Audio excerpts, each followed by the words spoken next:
Topic होगा dual nature of radiation इस chapter का। तो what is D Broglie wave? De Broglie नाम के एक साइंटिस्ट थे जिन्होंने वेव नेचर डिफाइन किया। ये जो डी ब्रॉगली वेव है ये दिखाएगी कि जो लाइट है मतलब जो रेडिएशंस हैं वो अपने पास वेव नेचर भी शो करते हैं। तो यहाँ पर डी ब्रॉगली वेव के लिए कुछ फॉर्मूलेज आए अपने पास। सबसे पहले हम वो देख लेते हैं। इसको हम रिप्रेजेंट करते हैं with the help of this lambda. Lambda is wavelength और डी ब्रॉगली वेवलेंथ हम यहाँ पर शो कर रहे हैं। ये होता है प्लैंक्स कांस्टेंट डिवाइडेड बाय अपने पास मोमेंटम ऑफ फोटॉन। तो ये फॉर्मूला है, ये बहुत इंपॉर्टेंट फॉर्मूला आ जाता है।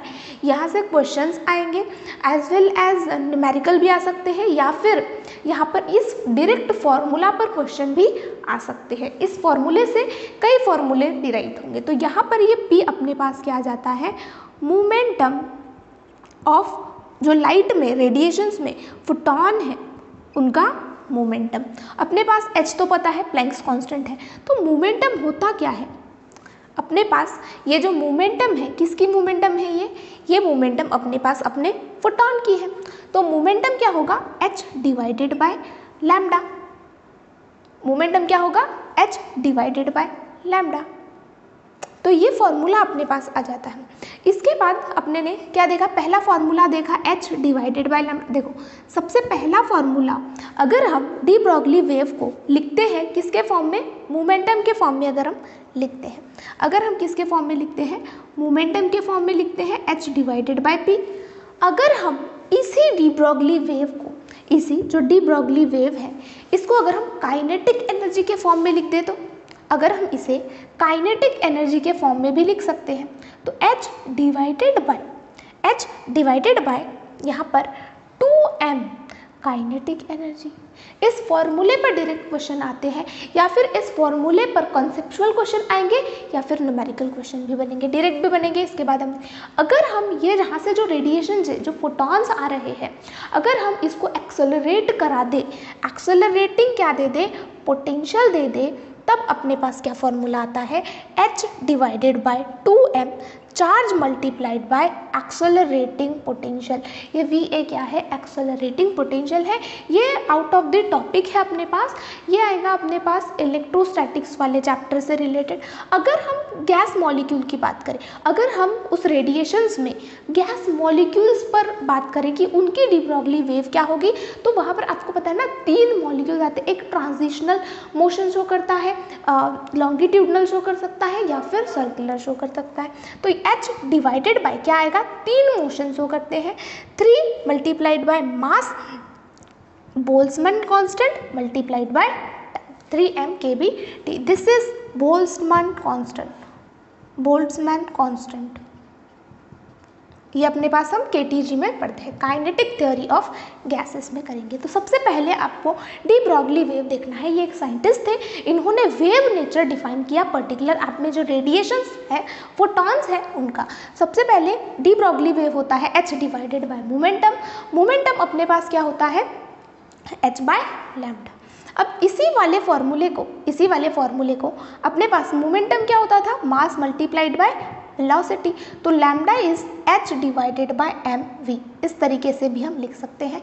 हम मोमेंटम के फॉर्म में कैसे लिख सकते हैं, हम काइनेटिक एनर्जी के फॉर्म में कैसे लिख सकते हैं, अगर गैस मॉलिक्यूल की बात कर रहे हैं तब हम कैसे वेव डिफाइन कर सकते हैं, और एक्सेलरेट अगर हमने कर दिया उस पर्टिकुलर फोटॉन को, उस पर्टिकुलर पार्टिकल को, तब हम कैसे लिख सकते हैं। ये सारा हमने जो फॉर्मूला है वो देख लिया है। यहाँ से कंसेप्चुअल क्वेश्चन आएंगे, डायरेक्ट फॉर्मूला बेस्ड आएंगे या फिर न्यूमेरिकल कभी कभी बन सकते हैं। तो सबसे पहले हम देखते हैं कि कंक्लूजन क्या आया है। यहाँ पर हम देखते हैं कंक्लूजन क्या है, इस फॉर्मूला से हम देखेंगे। ये मेन फॉर्मूला है, बाकी ये तो अलग अलग अगर हम पार्टिकल को कर दें, पर नॉर्मल पार्टिकल के लिए अपने पास यही फॉर्मूला है। तो यहाँ पर आता है कंक्लूजन क्या आया, इस डी ब्रॉगली वेव जो अपने पास जो थ्योरी आई, तो यहाँ से कंक्लूजन क्या आया, पहला कंक्लूजन ये आया कि जितना ज़्यादा अगर आपका मास होगा डी ब्रॉगली वेव उतनी ही कम होगी, या फिर हम ऐसे बोल सकते हैं जितना कम मास होगा डी ब्रॉगली वेव उतनी ही ज़्यादा होगी। तो यहाँ पर सबसे पहला लिखेंगे lesser is the mass of particle. किसका, मास ऑफ पार्टिकल, पार्टिकल का मास जितना कम रहेगा डी ब्रॉगली वेव उतनी ज़्यादा रहेगी। इनवर्स रिलेशन है, क्या रहेगा, greater is the de Broglie wave, de Broglie wave. दूसरा पॉइंट हम लिखेंगे, यहाँ पर आपको दिख रहा है वेलोसिटी, मतलब जितना तेज अगर कोई मॉलिक्यूल है उतनी ही कम क्या रहेगी, D Broglie wave, because inverse relation अपने पास दिख रहा है। तो यहाँ हम बोलेंगे कि faster is the particle, particle अगर जितना ज़्यादा फास्ट रहेगा उसकी डी ब्रॉगली वेव उतनी कम रहेगी। तो यहाँ पर lesser is the de Broglie wave, de Broglie wave उतनी ही कम रहेगी। यहाँ पर आपको ये भी दिख रहा होगा ना, यहाँ पर पार्टिकल के चार्ज पर, लाइक आप फोटॉन रख दे, आप इलेक्ट्रॉन रख दे, इनके नेचर पर, चार्जेस पर डिपेंड नहीं कर रही है कि डी ब्रॉगली वेव कितनी होगी। तो यहाँ पर हम लिखेंगे third dependent on the charge, charge पर इनडिपेंडेंट है। तो सबसे पहले कंक्लूजन क्या आया, जितना छोटा मास रहेगा उतनी ज़्यादा डी ब्रॉगली वेव, जितना फास्टर मॉलिक्यूल रहेगा उतनी कम डी ब्रॉगली वेव। और यहाँ पर आपको दिख रहा है जो अल्फा पार्टिकल रेडिएशंस में अपने पास आएंगे उनके चार्ज पर कुछ भी अपनी डी ब्रॉगली वेव डिपेंड नहीं होगी, बिकॉज चार्ज का यहाँ पर कोई भी रिप्रेजेंटेशन नहीं किया गया है, फॉर्मूले में भी आपको चार्ज कहीं नहीं दिख रहा है। एक क्वेश्चन अगर मैं कर लूँ, सपोज करो अपने पास एक क्या है, प्रोटॉन है और एक अल्फा पार्टिकल है, दिस इज क्वेश्चन। एक प्रोटॉन आया, एक अल्फा पार्टिकल आया, दोनों ही सेम स्पीड से आ रहे हैं। मैं बोलूँगी ये दोनों ही सेम एनर्जी लेकर के अपने पास आ रहे हैं। प्रोटॉन की वेवलेंथ λ1 है, इनकी डी ब्रॉगली वेवलेंथ λ2 है। आपको λ1 बाय λ2 बताना है। अगर हमें ये डिफाइन करना है, हमें अगर वेवलेंथ डिफाइन करनी है, तो यहाँ पर अपने पास देखो, अब ये सेम एनर्जी से आ रहा है, वेलोसिटी तो सेम है, प्लैंक्स कांस्टेंट तो सेम होगा ही बिकॉज ये एक कांस्टेंट है। तो बचा अपने पास मास, इन दोनों का मास तो वैरी करेगा ना, मास पर तो डिपेंडेंट है अपने पास डी ब्रॉगली वेव। तो देखते हैं इनके मास पर कैसे डिपेंडेंट है। तो lambda is h divided by mv।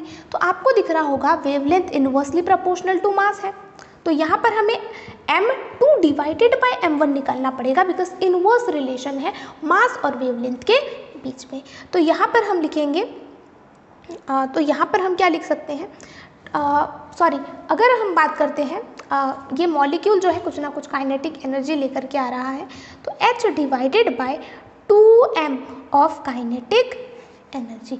तो यहाँ पर इनवर्स रिलेशन दिख रहा है, किसके किस में, इसमें lambda is inversely proportional to mass. तो m2 कितना है अपने पास, मास ऑफ अल्फा पार्टिकल 4 और मास ऑफ प्रोटॉन 1 होता है। अगर हम इस रूट को निकाल दें तो 2/1 अपने पास आंसर आता है। तो λ1 बाय λ2 क्या आएगा, 2/1 आएगा, 1/2 नहीं आएगा, बिकॉज m2/m1 करना है, m1/m2 नहीं करना है, 2/1 आएगा, 1/2 नहीं आएगा। इसके बाद में हम कुछ डी ब्रॉगली वेव जो अपने ने देखा इसके बेस पर कुछ क्वेश्चंस करेंगे, और यहाँ पर जो आपने पूरा चैप्टर किया डुअल नेचर ऑफ रेडिएशन, इसके बेसिस पर कुछ क्वेश्चन हमने देखा, उस पर बेस्ड क्वेश्चंस, एंड जो अपने ने पूरा चैप्टर किया उसमें जो क्वेश्चन बनते हैं। तो पहला क्वेश्चन है, the energy of photon of light is इतनी है, मतलब एनर्जी आपको दी गई है, वेवलेंथ ऑफ फोटॉन बताना है नैनोमीटर में, फोकस करेंगे नैनोमीटर पर। तो वेवलेंथ ऑफ फोटॉन क्या होता था, आपको क्या पूछा गया, वेवलेंथ। तो आपके पास देन एनर्जी ऑफ फोटॉन दिया गया है इतना, तो आपको वेवलेंथ पूछा गया है। तो energy is equals to hc divided by lambda होता था अपने पास। तो अपने ने इस बार वेवलेंथ निकालनी है, तो वेवलेंथ क्या हो जाएगी अपने पास, वेवलेंथ अपने पास आ जाएगी 1240, एक मैंने फॉर्मूला शॉर्ट टिक्स बताया था, और अपने पास 3 इलेक्ट्रॉन वोल्ट क्या हो गई, एनर्जी हो गई। तो 3 अपने पास 3 3 ज़ा 9, 3 4 ज़ा 12, तो 4 ज़ा 12, फिर 3 1 ज़ा 3 और फिर 3 ज़ा 9 आ जाएगा अपने पास, और बाकी आगे अपने पास 1 चला जाएगा, तो 0.5 नैनोमीटर अपने पास ये जो है क्या हो जाएगी, वेवलेंथ हो जाएगी। बिकॉज एनर्जी का फॉर्म ये मैंने शॉर्ट टिक्स बताया था,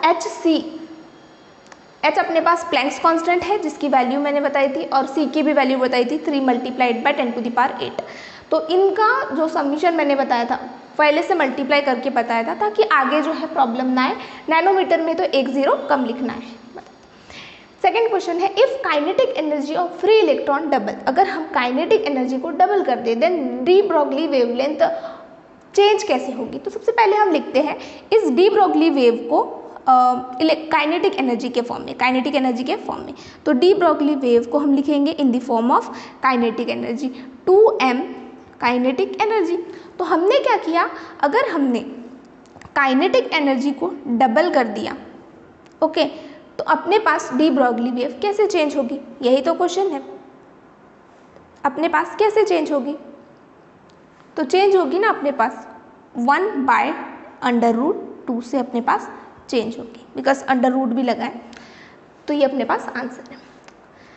थर्ड क्वेश्चन अपने पास ये है अब particles are moving with the same velocity, velocity same है, मैक्सिमम डी ब्रॉगली वेवलेंथ किसके लिए होगी। तो डी ब्रॉगली वेव का फॉर्मूला लिखते हैं h/mv, वेलोसिटी सेम है, ये कांस्टेंट भी सेम होगा, अपने पास mass, wavelength inversely proportional to mass okay. तो यहाँ पर अपने को देखना है किसका मास सबसे कम है, जिसका मास सबसे कम है उसके लिए डी ब्रॉगली वेवलेंथ क्या होगी, ज़्यादा होगी। तो प्रोटॉन का सबसे ज़्यादा मास है, सॉरी अल्फा पार्टिकल का सबसे ज़्यादा मास है, न्यूट्रॉन तो मासलेस अपने पास है, बट बीटा पार्टिकल का उससे भी मास कम आता है नेगेटिव में। तो अपने पास बीटा पार्टिकल के लिए जो है डी ब्रॉगली वेव सबसे ज़्यादा होगी ओके। उसके बाद आता है fourth question D Broglie wave of molecule of thermal energy. Thermal energy मतलब आपको क्या बोल रहा है, अगर वो मूविंग पार्टिकल है, ये डायरेक्ट क्वेश्चन है, फॉर्मूला बेस्ड है। तो वेवलेंथ क्या होगी, वो हमने जो लिखी थी एक्सेलरेटिंग वाली h/λ अपने पास 2m क्या आ जाएगी 2m³ और ba। तो ये अपने पास डायरेक्ट फॉर्मूला बेस पर क्वेश्चन आ गया। तो ऐसे क्वेश्चन जो है अपने पास इस चैप्टर से बनते हैं। इसके बाद हम कुछ work function of substance is 4.20 electron volt, longest wavelength of light जो कि फोटो इलेक्ट्रिक इफेक्ट कॉज कर सकता है। तो अपने पास देखने के लिए अपने पास वेवलेंथ चेक करने के लिए एक फॉर्मूला है hc/λ, नैनोमीटर में है तो फॉर्मूला लगेगा ये वाला, और अपने पास जो वर्क फंक्शन दिया गया है वो 4.0 मीन्स 4 इलेक्ट्रॉन वोल्ट दिया गया है।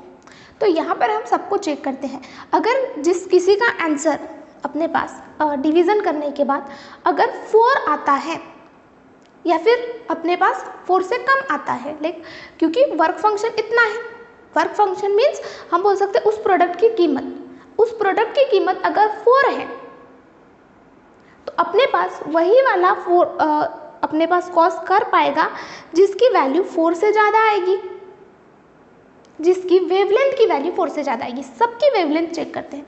540 वाले की वेवलेंथ अगर मैं चेक करूं तो इसकी मुझे वेवलेंथ कितनी मिलेगी, ये तो 2 पॉइंट कुछ आ रही है, 2 पॉइंट कुछ आएगी ना, 2.1 2 पॉइंट समथिंग, तो ये बिल्कुल नहीं।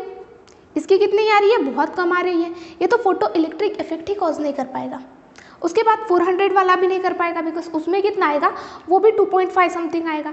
300 वाले को चेक करते हैं, 310 वाले को चेक करेंगे, 3 3 = 9, 3 4 = 12, तो 4 पॉइंट कुछ आएगा अपने पास। तो ये तो फोटो इलेक्ट्रिक इफेक्ट कॉज करेगा, ये भी फोटो इलेक्ट्रिक इफेक्ट जो है कॉज करेगा। बट यहाँ पर आपको क्या बोला गया है, यहाँ पर आपको ये बोला गया है कि लॉन्गेस्ट वेवलेंथ वाला, तो लॉन्गेस्ट वेवलेंथ वाला अपने पास क्या होगा, कॉज कर पाएगा फोटो इलेक्ट्रिक इफेक्ट, तो वो अपने पास होगा 310 में 3 3 = 9, 3 4 = 12, 4 पॉइंट कुछ आएगा, और यहाँ 1240 और 220, तो यहाँ पर 2 4 5 10 2 6 = 12, तो लॉन्गेस्ट वेवलेंथ जो कि फोटो इलेक्ट्रिक इफेक्ट कॉज कर पाएगा, तो ऑब्वियसली अपने पास 220 नैनोमीटर। उसके बाद नेक्स्ट क्वेश्चन है number of ejecting electron increase with, क्या इंक्रीज करने से इजेक्टिंग इलेक्ट्रॉन इंक्रीज हो गए। ऑब्वियस है, इंटेंसिटी अगर इंक्रीज करते हैं तो नंबर ऑफ इलेक्ट्रॉन्स जो है वो इंक्रीज होंगे। वेवलेंथ से अपने पास कोई नाता नहीं है, फ्रीक्वेंसी और नेवर कभी चेंज नहीं होता, ऐसा नहीं है। इंटेंसिटी को अगर हम बढ़ाते हैं तो नंबर ऑफ इलेक्ट्रॉन जो आएंगे वो इंक्रीज होगी, इंटेंसिटी वाले टॉपिक में हमने देखा था। ग्राफ बोला है आइंस्टाइन इक्वेशन के अकॉर्डिंग क्या होगा, काइनेटिक एनर्जी और फ्रीक्वेंसी के बीच। तो आइंस्टाइन इक्वेशन C = mc का स्क्वायर। तो यहाँ पर ये ग्राफ तो इस तरीके से नहीं आ सकता, स्ट्रेट लाइन ग्राफ तो बन ही नहीं सकता, क्योंकि E = mc अगर होता तब स्ट्रेट लाइन ग्राफ बनता। यहाँ पर अपने पास जो ग्राफ बनेगा वो कुछ इस तरीके से बनेगा, क्योंकि इक्वेशन में C का स्क्वायर है। उसके बाद आपको बोला गया है वर्क फंक्शन ऑफ मेटल आपको दिए गए हैं, आपको वेवलेंथ भी दी गई है, विच विल इमिट करेगा फोटो इलेक्ट्रॉन। तो अपने पास A B C तीनों अपने पास दिए गए हैं, तीनों के वर्क फंक्शन दिए गए हैं। ओके, तो work function which will emit photo electron, तो फोटो इलेक्ट्रॉन कौन इमिट कर पाएगा ये हमको पूछा गया है। ओके,